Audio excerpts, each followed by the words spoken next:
Hello everybody and welcome to Negan's top 5 moves in Tekken 7. Currently I have blue rank with Negan and on my way of playing this game on rank, these are the top 5 moves I've been using mostly, and if you watch my videos then you probably have seen it. So let's go ahead and start the top 5 moves. I want to place 1, 2, 4 on the 5th position of this list. It is a 10 frame string and it is hit confirmable. Does 29 damage. It's a triple high, so if they duck the third move they can launch punish you, so be careful. You just always do 1, 2 and then you just hit confirm it and then hit the 4. You don't really have a big window to delay the last hit, so you're just gonna hit confirm it with 1, 2 and then do the 4 if the 1, 2 lands.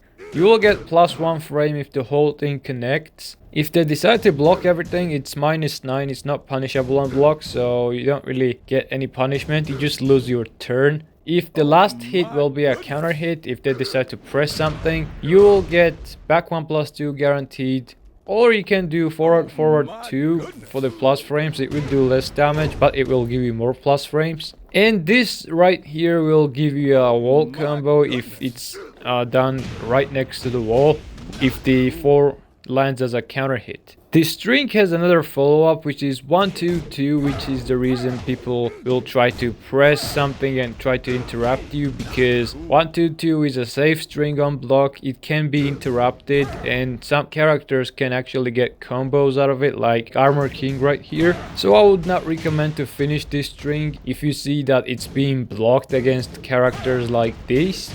And yeah, like this move can be pretty annoying if your reactions are good and you can hit confirm your moves. Number 4 is back to 3. This move starts with 16 frames. It's a homing attack, so if you see your opponents like to sidestep, give them this string. It's a high mid and it's safe on block. It's only -6. It will give you a wall splat if it's done right next to the wall, but if the first move connects, the second one still can be blocked.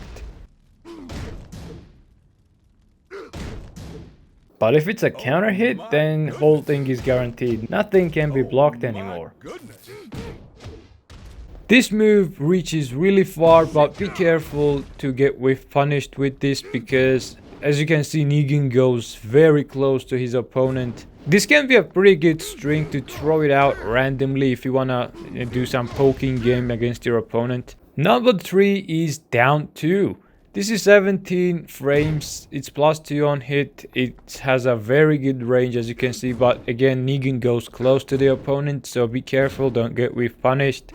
Don't do this unless you're sure it's going to connect. It's only -9 on block, so it's safe, but you lose your turn, and it is a mid. You can get some plus frames with a jab or back 1 +2 or something, and then just try to hit them with a down 2 if they decide to press some buttons. This move will give you 50 damage on counter hit, which is very good. Also, if you catch your opponent in the air where there's flow break on a stage, it gives you a combo, as you can see. So use this move if you suspect your opponent likes to press a lot of buttons, especially when they're in the minus frames. Number 2 is 2 +3. Negan's shove, which is +2 on hit and it does 0 damage. But on counter hit, Negan goes onto intimidation stance and it gives you guaranteed 1, 2. This move is 14 frames. It has a very good range as you can see, but Negan goes close to the opponent in this case too, so be careful, don't get whiff punished. I would recommend you to use this move when your opponent is near the wall, because as you can see it gives you a lot of good stuff. Gives you wall splat and you can then floor break or something, I don't know, do whatever you want with it. And in certain situations you can actually do a full combo if you sidestep. Also, this move will give you a guaranteed launch if it's a trade.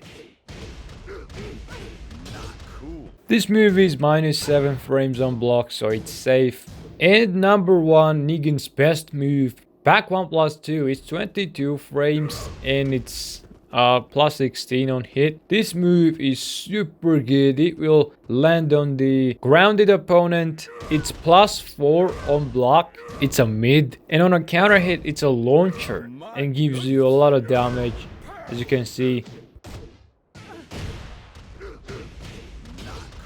Keep in mind that this move can be sidestepped on both sides, so be careful, don't get launch punished with it. Here's another thing with this move, even if it's not a counter hit, it will give you a wall break on a normal hit, which will give you a combo, of course. Or if there's no wall break, you can just go ahead and sidestep and then follow up with up 4 and do a full combo. And that's the top 5 moves of Negan for me. So if you're a Negan player, I highly recommend you to use these moves a lot more often. And that's all for this video. I hope you enjoyed it. Thank you for watching and don't forget to subscribe.